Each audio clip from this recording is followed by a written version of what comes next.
Hello everyone and welcome back to Brink of Speed. Today we are going to talk about the world's first C8 E-Ray on the dyno, making huge torque and crazy horsepower. So let's get into it. This is super exciting. It's your chance to win a brand new 2024 Corvette E-Ray.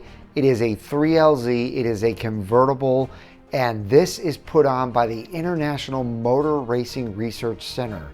This ends April 7th, so we don't have much time left. So make sure that you take this seriously and buy your tickets now. The way that you buy your tickets is you come over here and you purchase one of these by clicking here. It already has my Brink promo code in there. And from now until the end of the giveaway, you will get 40% more for your money because you are a Brink of Speed watcher. Now, when you put your information in here, click continue. It'll ask for your credit card information and you are all entered to win. And where you'll find that link is in my pinned comment and the description down below. Now just remember, this is a 3LZ 2024 E-Ray and it is absolutely beautiful. It has the level 2 carbon fiber with the natural interior and the black, the carbon fiber steering wheel, the blue stripes. This is a silver flare, metallic, beautiful E-Ray, and it is a 655 horsepower with 595 foot-pounds of torque beast. So good luck everybody. I cannot wait to see who wins this E-Ray.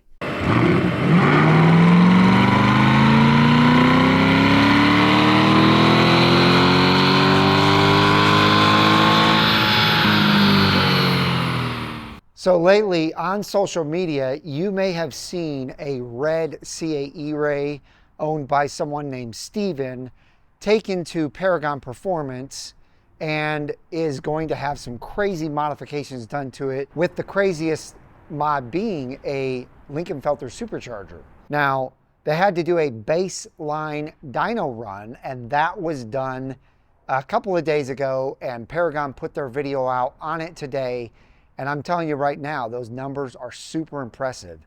So that's what we're gonna discuss.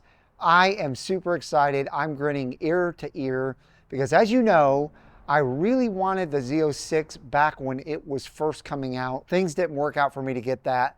God had other plans. I'm not sure why that didn't work out, but it didn't. Things did work out, however, for me to get an E-Ray. And so to hear the numbers that this car is producing, not only the horsepower, but also the torque, is phenomenal.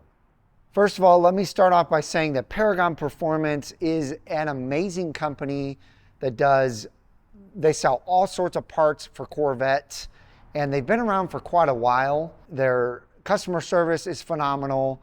They actually sponsored the BOS 2.0 car, and we lowered it on their springs and collars. As you know, Darren's car was also lowered on the springs and collars, and the latest car that I actually filmed was a C8 Z06, a 24 C8 Z06 that was lowered on the springs from Paragon Performance. So they're a great company. They're located in Iowa, and I'll put a link to their website below. So I just wanted to fill you in on Paragon. Now let's talk the numbers on the dyno. So luckily, I reached out to Corey. He gave me permission to show some footage from their video. So I'll be showing you guys some footage as I talk about this, but first of all, let's go ahead and just say the numbers. 573 horsepower and 630 foot-pounds of torque is what that brand new bone stock E-Ray put down on their DynoJet dyno. Now that is amazing. We know that GM said this thing was gonna produce 595 foot-pounds of torque, so 35 foot-pounds of torque more than that to the wheels, and 655 horsepower, and it put down 573 to the wheels. Now we know the Z06 has 670 horsepower, and it put down right around 590s to 600 to the wheels, although some dynoed over that around 610, and actually you're gonna see on their dyno that they dynoed a stock Z06, talking about Paragon, and that one put down 610 horsepower as well. So some of these Z06s are dynoing right around 600 and some are a little above, some are a little below. Either way, for this LT2 engine mixed with the front electric motor to put down 573 horsepower and 630 foot-pounds of torque, to me, that is super exciting, super impressive numbers. And it just tells me that this car is gonna tear it up on the straight line speeds. I think this car is gonna be capable of just destroying exotics out there. That 630 foot-pounds of torque is gonna throw you back in your seat so hard and pull you from 0 to 60, 0 to 100, and 0 to quarter mile very, very quickly. We already know that GM tested it and it's doing about a 10.5 quarter mile with a 2.5 0 to 60. You'll see here that they do a comparison not only between the Stingray and E-Ray, but also the Stingray, E-Ray, and Z06.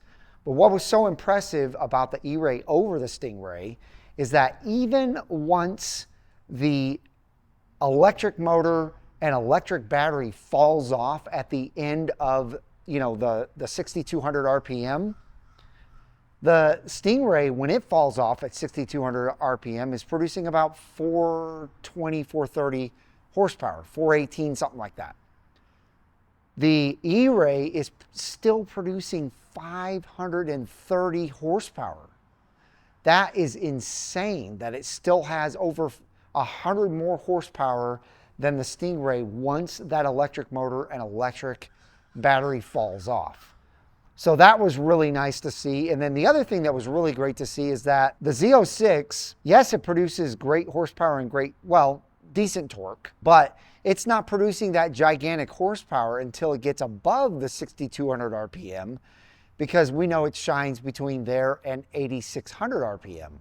So that's when it really produces the high horsepower, whereas the E-Ray at low RPMs all the way to its red line is producing high horsepower and high torque. So this tells me two things.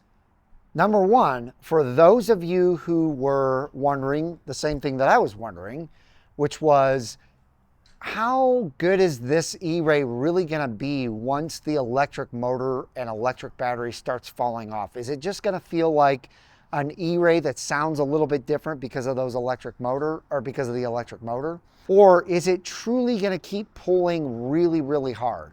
This answers that question. We know that it's got 100 more horsepower to keep pulling and a lot more torque to keep pulling. So I'm excited about that, and I think you will be too.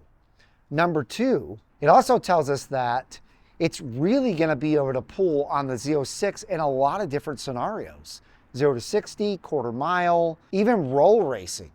I think it's going to be able to pull on the Z06 very quickly until a certain mile per hour, because of the fact that it's got instant torque and it's got a lot more torque than the Z06. The Z06 only has 460 foot-pounds of torque, and we know the E-Ray has 630.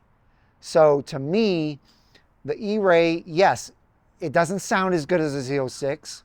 It's not quite as expensive as a Z06. There's a few things about it that are different, but boy, oh boy, I think it's gonna be the faster of the two cars, except for at a certain high mile per hour. But like I've said many times, who's really driving their cars that fast? I'm not.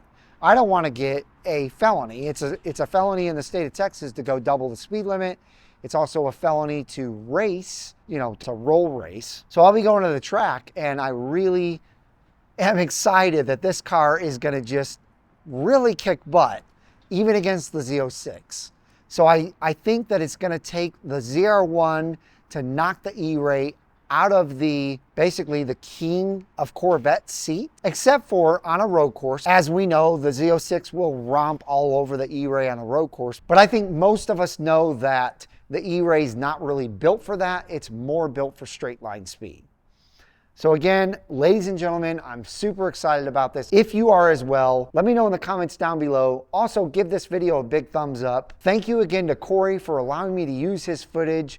I hope you guys really enjoyed seeing that footage, hearing that footage, and you enjoyed the video. With that said, I hope each and every one of you have a wonderful rest of your day, and we'll see you guys out on the road.